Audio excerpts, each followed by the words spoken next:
My name is Adam Andrzejewski, and I'm the CEO and founder of OpenTheBooks.com. So happy that you're able to join us. This is our third segment on Dr. Anthony Fauci in the first 3 weeks of this year. These segments have been very popular, so please feel free to share this with your own network.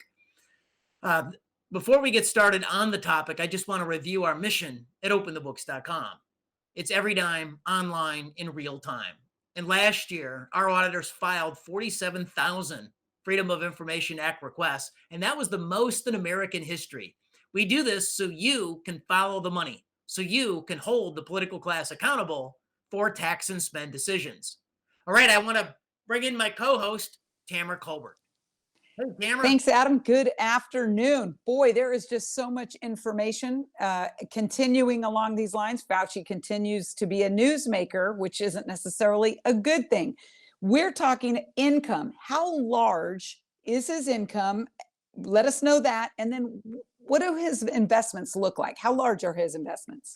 So Dr. Anthony Fauci has a net worth rivaling $11 million. And that's between him and his wife, Christine Brady, who actually is the chief bioethicist at the National Institutes of Health. And that's the parent agency for Dr. Anthony Fauci. He's at the sub-agency of the National Institute of Allergies and Infectious Diseases. So combined, they make an income nearly $1 million, most of it from federal government sources, about with salary and benefits at $886,000 a year. But Dr. Fauci is also, he receives at least $100,000, maybe up to $1 million. The federal disclosures are very wide. So if you just use the lower bound figure, he makes another 100 grand from McGraw-Hill Publishers for editing a medical journal and sitting on the editorial board. So what can you break down his investment portfolio? What was disclosed to give us information about that? So his investment portfolio is between him and his wife is $10.4 million. You know, with rounding, it's about 8.4 million for Dr. Anthony Fauci and 2.1 million for his wife, Christine Grady. So about 10.4 million in total of invested assets. About 80% of that money is in stocks. So when the stock market goes up, like in 2021, he'll have an incredible year because stocks had an incredible ride. What we did not find on the disclosures, and this is important because it locks Dr. Anthony Fauci into a position on an official government ethics disclosure form, that he did not own zero individual stocks or individual bonds. It's all within mutual funds. And so what does that mean?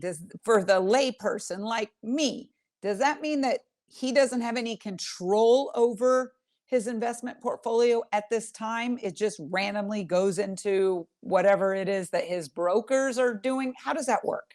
So no, he has control over it, but he's only investing in mutual funds.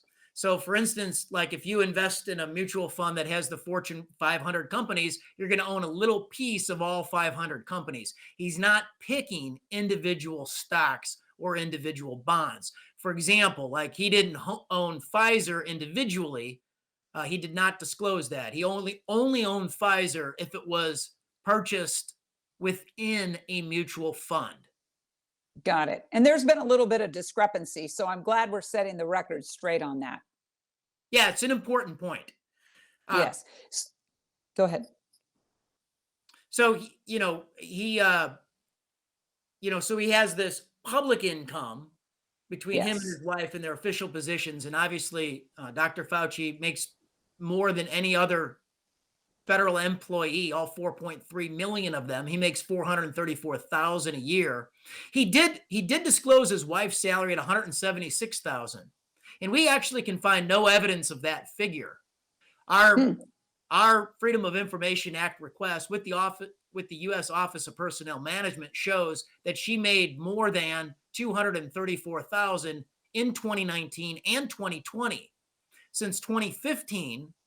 Between year 2015 and 2020, she actually made $1.3 million worth of federal income. So we do think, and I pointed this out in my Forbes piece, that on his ethics disclosures, he shorted his wife's income by, 45 or 50,000. So Adam, this is an I'm sorry, like extraordinary. 60,000. like 55 or 60,000 actually.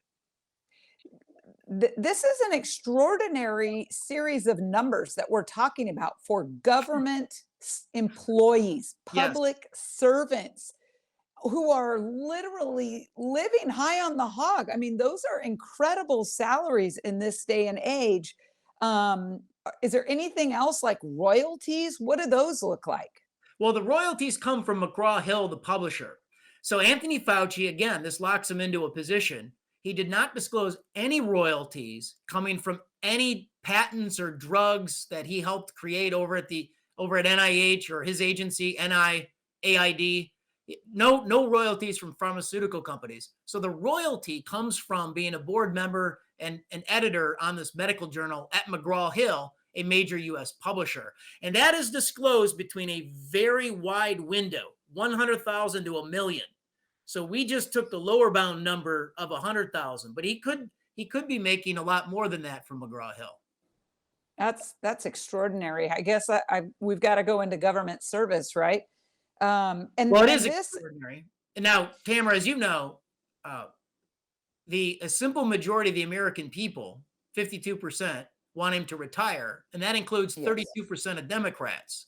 So if he did retire, our auditors at openthebooks.com have calculated that his retirement pension would, of course, be the largest in U.S. history at the federal level. And on day one, he would retire on more than a $350,000 pension. So if you think about that, on day one, he'd get nearly, not quite, but nearly $1,000 a day paid to stay home. And over the course of the first 3 years of his retirement, again, he would clean off more than $1 million worth of federal retirement pension. And that is a government golden parachute, correct? That is, Tamara. That's a golden parachute. Now, I want to say these were only the 2020 disclosures, okay? So Right. We don't have last year, right? we're in federal fiscal year 2022. So again, I submit to everybody watching this thing, we have a lack of transparency on Anthony Fauci and every other senior federal bureaucrat. We're in the second quarter, actually, of fiscal year 2022 at the federal level. We're not going to see Anthony Fauci's 2021 financial and conflict disclosures till May 16th of this year. Okay. Now, those disclosures, they're going to be a lot more lucrative than the 2020 disclosures. Like I said, the stock market had an incredible run. He could have millions and millions and millions of dollars worth of stock market gain. We assume he's gotten pay raises and his wife's gotten a pay raise as well. And in January of 2021, and this is going to just blow people's minds, he received a prestigious prize out of Tel Aviv University in Israel, and it was $1 million. And it What? looks like that he's going to be able to keep $900,000 of that prize.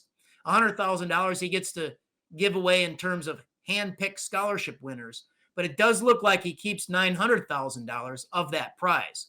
And I put this in my Forbes column, and Right. National Institutes of Health, they reviewed that column. They offered some editorial suggestions on some different pieces, which we always appreciate. They Sure. left that alone. So it looks like Dr. Anthony Fauci did receive personally $900,000 of that prize. Adam, this is really extraordinary. Our auditors have been working overtime for over a year to get to the bottom of this. And as you said, we only have one senior level bureaucrat that we can really talk about, and that is Anthony Fauci. So is there I want to anything put else out we're another missing? fact. Hold that thought, Yeah. Tim. I want to put out another fact on that prize. The prize was specifically given to Fauci for what I'll submit to you could be characterized as political. The Interesting. prize was given to him $1 million, where he gets to keep probably 900,000 for speaking truth to power, not versus What? Biden. Biden wasn't even inaugurated yet versus Trump. So I think there needs to be more explanation, more exploration of, that prize, his receipt of it, what he kept, and the reasons it was given to him, and the reasons that he accepted it.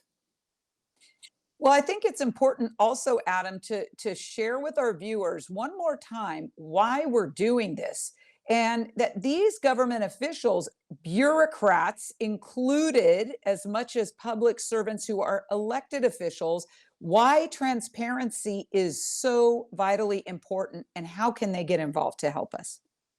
So whether they're a bureaucrat or your own elected official in your school district, they've forgotten a simple maxim in America. They work for us, period. Right. End of story. And that transparency gives each and every one of us the tools to be able to hold them accountable. And that's why at openthebooks.com, our mission is revolutionary. We believe transparency revolutionizes United States public policy and politics. Transparency changes everything, Tamara. Absolutely. And you can learn more. All of our articles on Anthony Fauci, as well as our other investigations and news articles from Forbes, are posted at openthebooks.com. Please go there, check them out. Let us know what you think. Sign up for our regular newsletter. You will not be disappointed. And of course, as always, we'd love to have you donate because we do not receive one dime of taxpayer money unless you give it to us personally. Thanks, Adam.